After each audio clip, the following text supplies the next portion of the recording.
It is 23 minutes past 7. Now, dozens of haulage companies around the northeast are claiming they have trucks loaded up, ready to go, but no drivers to get them moving. That's the reality for so many companies at the moment, and it's all down to a really serious shortage of HGV drivers.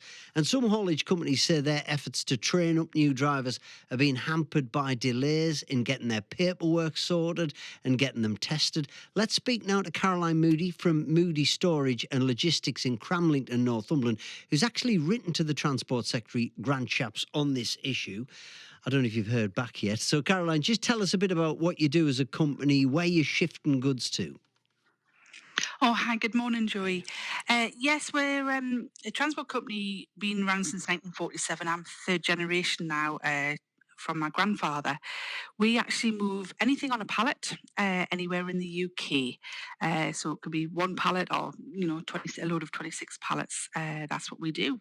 So, We work with every kind of industry and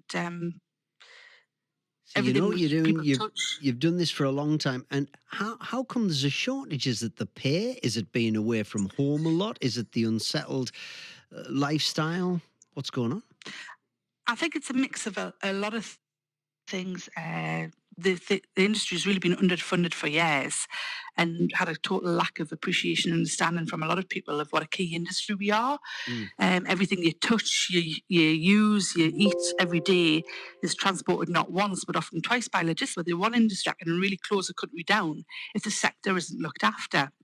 Mm. They've been short of people really for years Right. and for various reasons. But this pandemic, it's always been manageable up until now.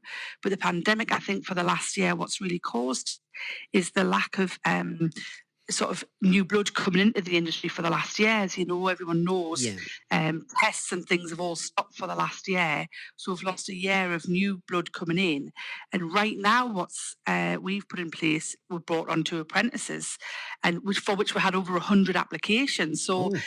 getting new blood into the industry, I suppose, I was delighted to see just a few months ago how keen were joined the transport business or our business for this. But Mm. it's taken such a long time for people to get their license applications through. Somebody now would be waiting about 6 weeks just to get their provisional through. Yeah. Then they can't apply for their theory tests until they've got their license.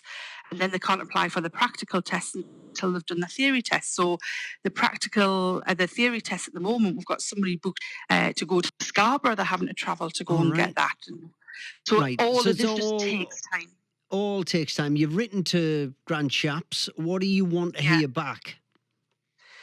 What I'd like to hear back is for the government to put more provision into getting HGV drivers through their licences, through their theory tests and through their practical tests, and giving support to training organisations like Tyneside Training, etc., to allow them to be able to train the drivers as quickly as possible to get them through the test. Because, as I said, I had 100 applications for these two apprenticeship roles, but that's what's slowing it down for us. Okay. Well, we wrote to the Department for Transport as well. I'll tell you their response. But thank you very much, Caroline.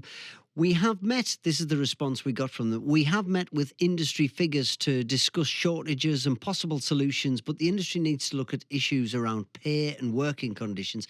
We've also ramped up testing capacity to 7,000 a week, and we're offering each company which takes on an HGV driver apprentice funding of £7,000 a year.